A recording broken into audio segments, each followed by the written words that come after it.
Yeah, excited for the next challenge. Familiar face to a lot of people with Pat Chambers coming back. Did a outstanding job at Penn State in his time there, and now is made his way to the Sunshine State and doing a great job at a program that's got very good recent history and tradition in Florida Gulf Coast. You see his touches, what he likes all over this team. With Philly guys, the way they play is not a lot different than what he was doing at Penn State. We expect a tough, hard-nosed team that is very good at what they do. They're going to mix up defenses. With some pressing. They've got a terrific point guard that goes back to the way his teams played. At Penn State with some grittiness and toughness. This team shoots it very, very well. They've got a four-man who shoots it. They're going to be extremely aggressive on the offensive glass. I think they had 25 offensive rebounds in their game the other night.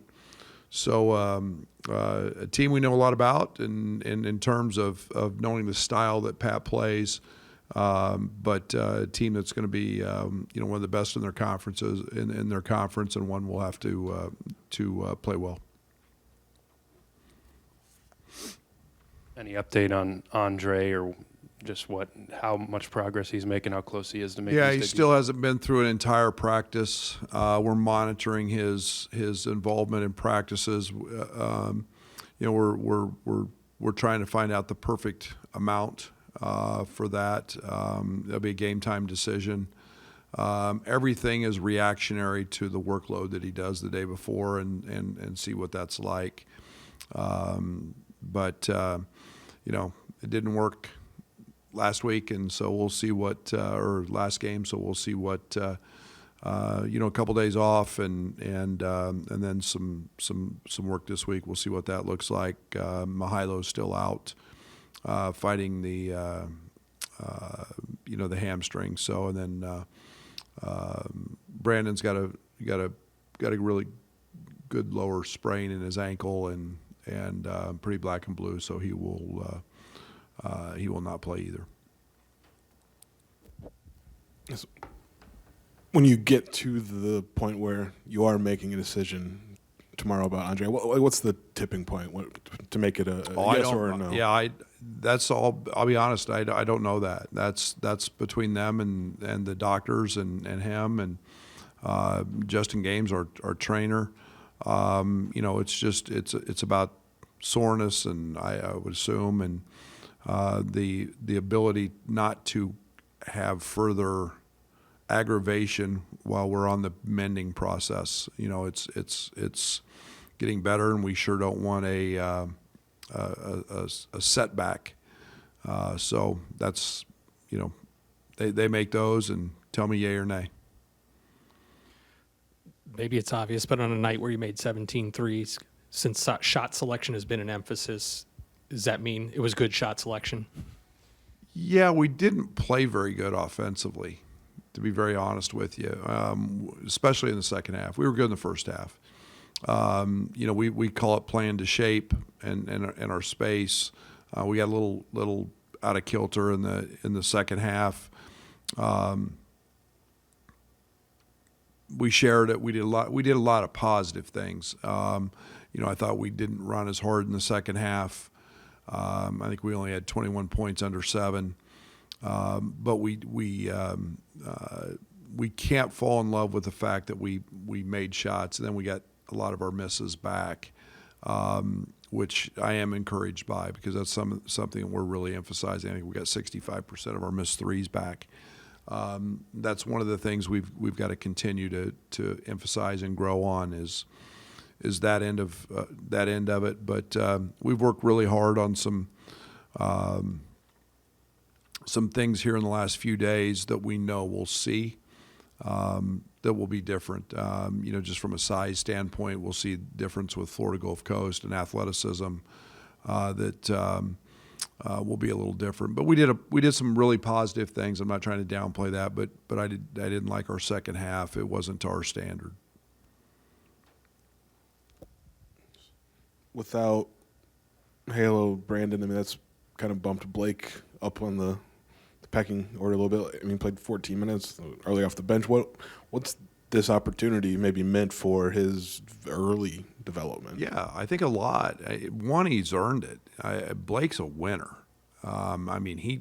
He wins. His team wins a lot in practice, no matter what side I have him on. He does a lot of little things.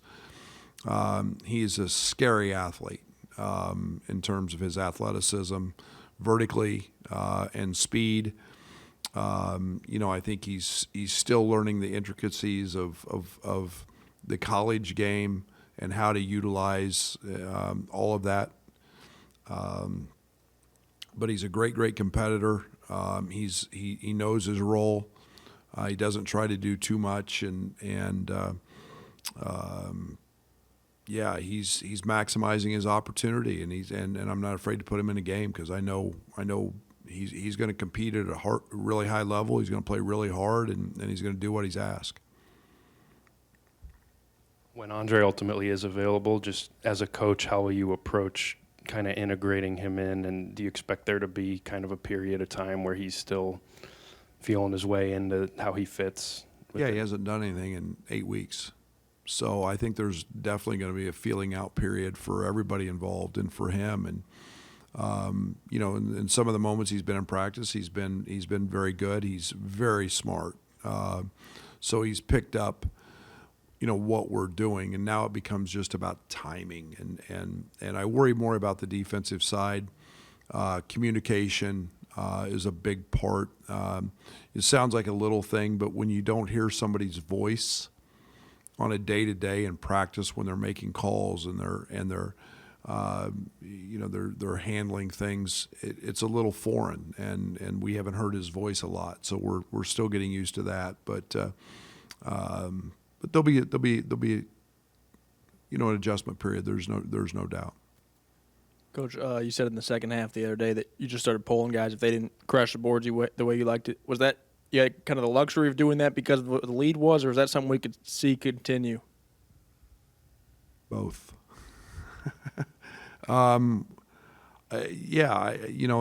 It's playing to a standard. It's the Mike Tomlin quote. The standard is the standard. It's what we're trying to do, and making guys do it, and continuing to understand that if you don't do it, there's consequences, and that it's your rear end finds the bench, and especially when we got guys that are very, very capable of doing that. It's no coincidence that Jake Davis is in the starting lineup. He's got the highest rate of going to the offensive glass of anybody on our team. And that's through all the practices. And so we emphasize it, and to me, it's a foundational piece, and we've got to continue to do that. But I got very frustrated with Tommy. I got very frustrated with David in the second half. If David would have gone to the glass, he could have had 20. And not just feeling complacent because you have a few.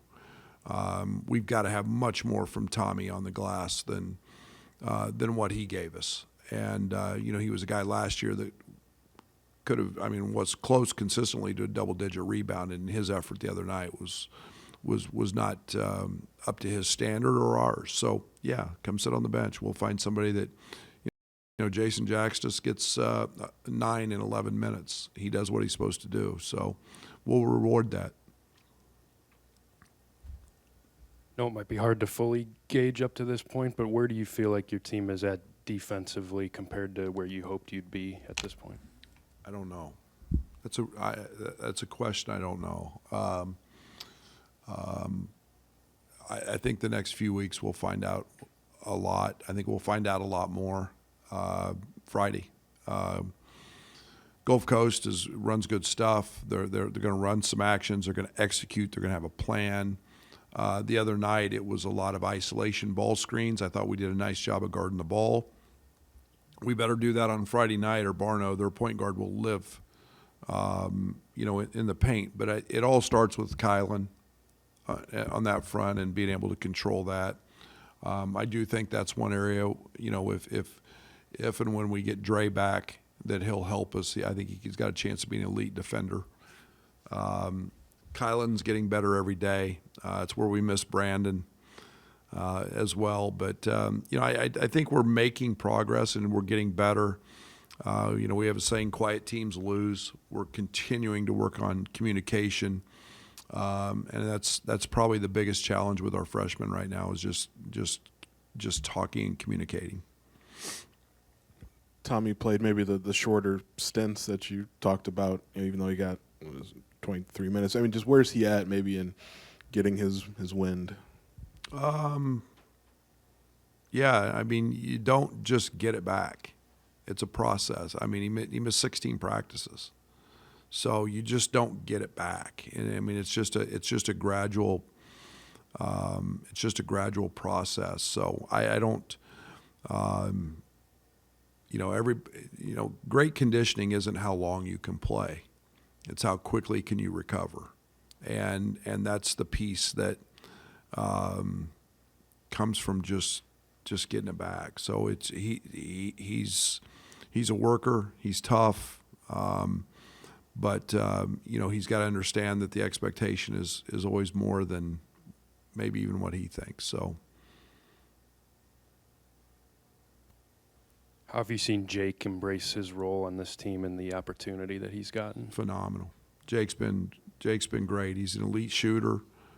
He's one of the better shooters that I've been around. I think when he stays in his role, he's a very, very confident leader. He's got great leadership capabilities and abilities. He's extremely well liked, and I think it's just been fun to see him transform his body, get lean, and then see the confidence that's come with that. And he's I want him to shoot every open shot. I don't want him to turn him down, and because I think it's going in. His release is quick. He's got great form, and with this team, he's a guy that just helps create space. I'm always going to challenge him on the defensive end. He's got to continue to stay alert and be dialed in on that end. But he's made leaps and bounds of changes, and then he does a lot of the little things. He's a great talker. He's a great communicator, and that helps everybody when he's in the game. Kyle, on Monday, 10, 5 and 5, 2 steals. I mean, what's his value as maybe a guy that just, I don't know, holds it all together for this team? Yeah, I don't remember the kid's name. Ruffin was a McDonald's All-American. I mean, a McDonald's All-American. I mean, he's their guy. He's had some big games. He's the conference player of the year, and life was very challenging for him. And he takes that on every single game. And whatever his role is, I mean, he embraces like the start that David had, making sure he gets the ball. Then he was finding Jake. And making sure and talking, making sure guys were alert to where Jake was. Then it was, finding Ben. And I mean, he's just got a really good understanding. He didn't force anything. I still want him to rebound. He's such a powerful and explosive athlete. I would like to see his rebounds get to 6, 7, 8 a game, especially on the defensive side, because then we can play really fast. But he does everything that you need him to do, and that translates through everybody. Is what it all starts with him guarding it, and it starts with him with the ball in his hand. Back to Jake real quick. I know you're not on social media, but have you seen, I don't know, from student section stuff have you seen him kind of become a fan favorite? And why do you think what characteristics of his do you think fans have become attracted to? I don't know, probably his dandruff. I mean, his head and I don't know, his hair, I would guess. Yeah, he's a likable guy. He's got long hair. Not many people have that. I'm sorry, I'm out of it when it comes to social media, but he's a likable guy. He's got big personality. He smiles a lot. He plays the game with an unbelievable amount of swagger.